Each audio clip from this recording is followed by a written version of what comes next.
બાપુની સીધી પોઈન્ટની વાત કરીએ.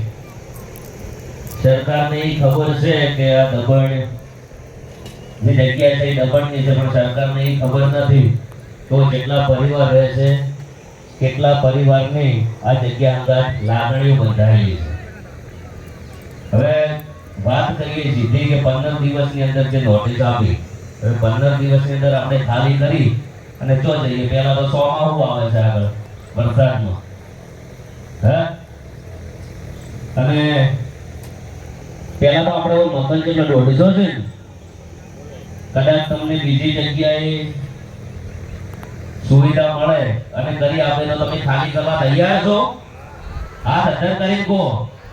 આ સોશિયલ મીડિયાના દ્વારાથી એક રજૂઆત છે, તો સરકારની પણ અમારે અપીલ છે, નમ્ર વિનંતી છે કે તમે જે ખાલી કરાવો એ ખાલી કરવા લોકો તૈયાર છે, પણ ખાલી કરતા પહેલા એમને સારી સુવિધા અને સારી સગવડ કરી આપો.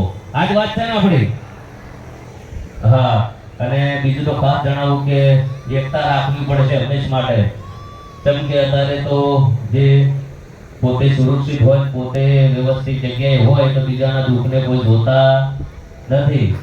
આવી વાત છે.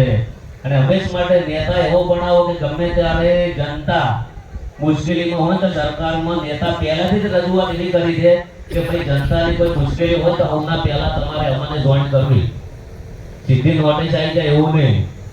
અને જ્યારે વોટ લેવા આવે ને એટલે તમે પૂછો એમને કે તમે અમારા માટે શું કરશો. વોટ લેવા તો તમે આવી જાઓ છો, પણ જ્યારે અમારી મુશ્કેલી હોય ત્યારે તમે આવતા નથી.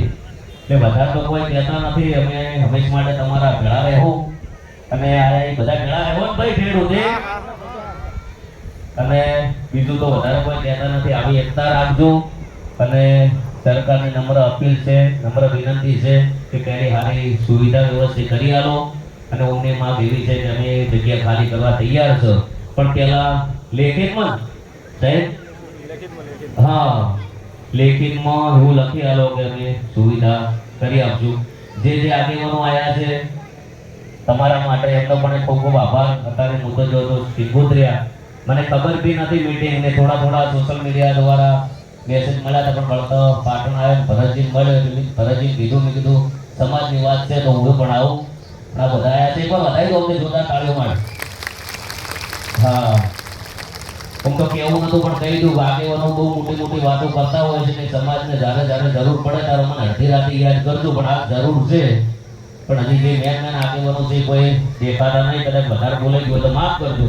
હંમેશ માટે સમાજ સાથે રહેવું અને સમાજ ભેળું રહેવું, ખાલી વાતો કરવા માટે કોઈ થાતું નથી. બોલો રોમશા પીરની, સદારામ બાપુની. ખૂબ ખૂબ